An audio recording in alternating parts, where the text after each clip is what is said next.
Welcome back to my channel. Today I will show you guys how to enable or disable tamper protection on Windows 11 PC or laptop. You just need to follow me. So at first, click on Start menu, type over there Windows Security. After then click on Windows Security or open Windows Security.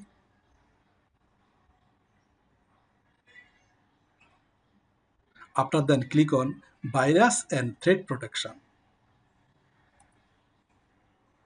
Scroll down and you will get Manage Security. So click on Manage Security. After then scroll down and you will get Tamper Protection. Now here you will get Tamper Protection. Now you can enable or disable Tamper Protection from here.